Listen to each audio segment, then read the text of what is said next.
శ్రీమాత్రే నమః శ్రీ గురుభ్యో నమః.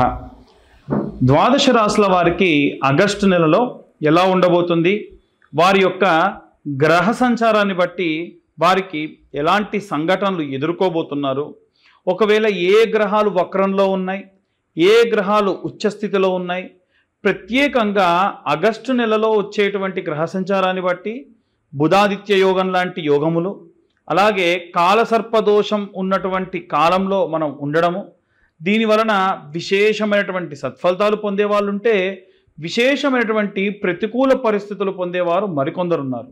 అలా ఈ యొక్క ద్వాదశ రాశుల వారికి కూడా ఎలా ఉండబోతుంది, వారు ఎలాంటి పరిస్థితుల్ని ఎదుర్కోబోతున్నారు, వారి యొక్క గ్రహ సంచారాన్ని బట్టి ఎలాంటి నియమ నిబంధనలు పాటించాలి, ఎలాంటి మంత్రం చదువుకోవాలి, ఎలాంటి దీపారాధన చేయాలి అనేటువంటి విషయాన్ని ఇప్పుడు మనం తెలుసుకుందాం. కన్యా రాశి వారికి సంబంధించి ఆగస్టు నెలలో శ్రావణ మాసంలో ఎలా ఉండబోతుందనే విషయాన్ని ఇప్పుడు మనం తెలుసుకుందాం. అసలు కన్యా రాశి వారి యొక్క లక్షణం ఏమిటి అనంటే, వీరు చాలా సౌమ్యులు, sensitive hearted, very light hearted. వీరు ఎవరిని బాధించరు, వీరి జోలికి వస్తే ఊరుకోరు. చాలా ముక్కుసూటిగా మాట్లాడేటువంటి వ్యక్తులు, ఏదో ఒక గోప్యం జీవితకాలం దాచేటువంటి వాళ్ళు, అనుకోని పరిస్థితులు ఎన్నో ఎదుర్కొని జీవితంలో ఒక 3 పదులు దాటిన తర్వాత అంటే 30 సంవత్సరాలు దాటేసరికి 60-70 సంవత్సరాలకు సరిపడా వీరికి ఎక్స్పీరియన్స్ గెయిన్ చేసి ఉంటారు. ఎందుకండి అంటే వారి పరిస్థితి అంతే. కన్యా రాశి అంటేనే వారికి విపరీతమైనటువంటి ఎక్స్పీరియన్స్డ్, మంచి భావజాలము, అలాగే ఎవరిని ఎలా మాట్లాడాలి, ఎవరితో ఎలా ప్రవర్తించాలి, ఎంత దైవికంగా మనం దేవుడికి దగ్గరగా ఉండాలి, ఇవన్నీ కూడా ఈ యొక్క కన్యా రాశి వారికి సంబంధితమైనటువంటి లక్షణాలు. ఈ కన్యా రాశి వారికి కూడా అధిదేవత ప్రత్యధిదేవ రాష్ట్రాధిపతి బుధుడు, అధిదేవత ప్రత్యధిదేవత విష్ణుమూర్తి. కాబట్టి వైష్ణవ ఆరాధన, లక్ష్మీనారసింహస్వామి యొక్క ఆరాధన కూడా వీరికి విశేషమైనటువంటి సత్ఫలితాలు పొందేటువంటి అవకాశం ఉంది.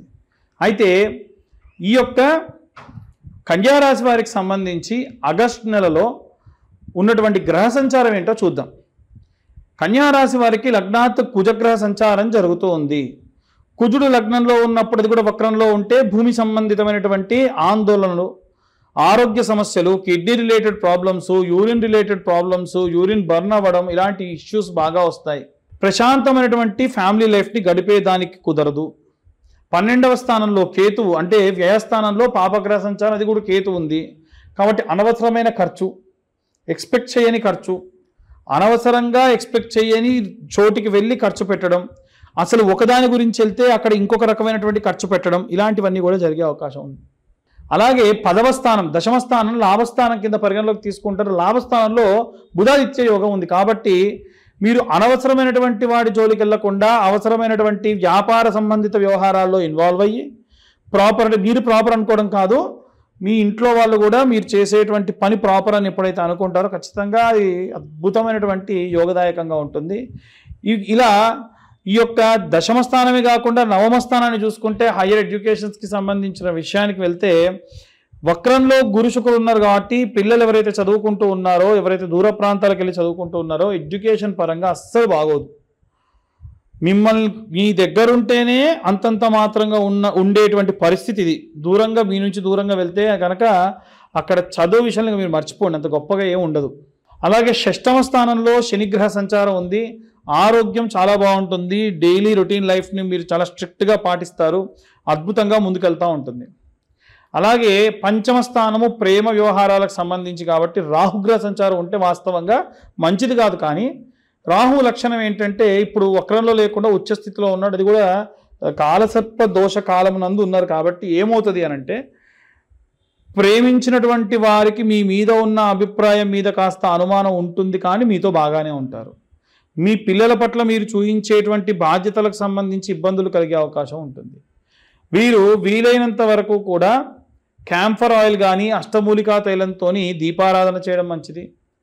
విష్ణు సహస్రనామ పారాయణం చేయడం మంచిది. విశేషంగా లక్ష్మీనారసింహస్వామికి సంబంధించినటువంటి మంత్రం ఒకటి ఉంటుంది. ఇస్కాన్ వాళ్ళకి సంబంధించింది ఉంటుంది. ఇస్కాన్ లక్ష్మీ నారసింహస్వామి మంత్రం అని కొడితే వస్తాయి.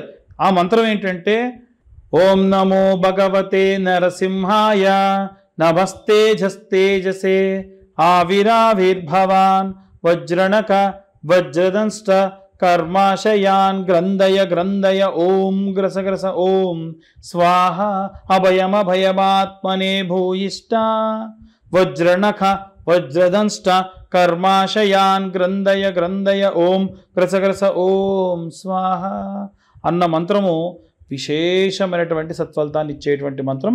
వీలైనంత వరకు కూడా ఈ మంత్రాన్ని రోజు 11 మార్లు విన్నంత మాత్రం చేత వీరికి చాలా అద్భుతంగా ఉంటుంది. మనం ఇప్పటి వరకు చెప్పినటువంటి విషయములన్నీ కూడా ఖచ్చితంగా గోచార రీత్యా చెప్పినటువంటి విషయములు మాత్రమే. ఒకవేళ నిజంగా మీ జాతక రీత్యా ఎలాంటి దోషములు ఉన్నాయి, దాని వలన ఎలాంటి రెమెడీస్ తీసుకోవాలి అనేటువంటి విషయాన్ని తెలుసుకోవాలి అని అంటే మీ పేరు, మీ date of birth, time, place కింద ఉన్న నెంబర్కి వాట్సాప్ చేయండి. పూర్తిగా మీ జాతకం విశ్లేషణతో 60 నుండి 70 పేజీల్లో జాతకం మీ దాకా అందించడం జరుగుతుంది ఒక PDF ఫైల్ రూపంలో. దీనికి కాను 2025 రూపాయలు ఛార్జ్ చేయడం జరుగుతుంది. కానీ ఎవరైతే ఈ నెలలో ఆగస్టు నెలలో జాతకం చెప్పించుకుంటారో వారితోని జాతకం పంపించడంతో పాటు జాతకం గురించి మాట్లాడడంతో పాటు ఈ యొక్క జ్వాలాముఖి మాల ఫ్రీగా ఇస్తున్నాం. ఇది కేవలం మన ఛానల్ సబ్స్క్రైబర్స్కి మాత్రమే. కాబట్టి ఎవరైనా సరే మీ పేరు, date of birth, time, place ఉన్న వాళ్ళు ఎవరైనా ఉంటే వారు కింద ఉన్న నెంబర్కి మీ యొక్క అపాయింట్మెంట్ ఫిక్స్ చేసుకొని ఖచ్చితంగా జాతకం రాయడానికి మాకు పట్టేటువంటి సమయం ఒక్కళ్ళ దానికి 3 నుంచి 4 గంటలు. ఇప్పటికే ఎవరో ఒకరు వచ్చి ఉంటారు కాబట్టి వాళ్ళది రాస్తూ ఉంటాం కాబట్టి వాళ్ళ గురించి మేము మ్యాటర్ అంతా సేకరించి పెట్టి ఉంటాం కాబట్టి మీ దాకా వచ్చేసరికి 2 రోజులు పట్టొచ్చు. కాబట్టి వీలైనంత వరకు కొంచెం ఆ టైంని కూడా కొంచెం పేషెన్స్తోని వెయిట్ చేయండి. అలా ఎవరైతే ఈ యొక్క పేరు, date of birth, time, place పంపించి 2025 రూపాయలు చెల్లిస్తారో వారికి జ్వాలాముఖి మాల కూడా ఫ్రీగా ఇవ్వడం జరుగుతుంది. అలాగే ఇప్పుడు మేము చెప్పినటువంటి ఈ వీడియో కనుక ఇన్ఫర్మేటివ్గా ఉంటే వీలైనంత వరకు కూడా సబ్స్క్రైబ్ చేసే ప్రయత్నం చేయండి, లైక్ చేయండి, ఇంకొంతమందికి మీరు ఈ వీడియోని షేర్ చేయండి. మీరు కనుక సబ్స్క్రైబ్ చేస్తే ఇలాంటి ఇంకా ఎన్నో వీడియోలు మీ దాకా తీసుకొచ్చే ప్రయత్నం కూడా చేస్తాము. సర్వే జనా సుఖినో భవంతు. స్వస్తి.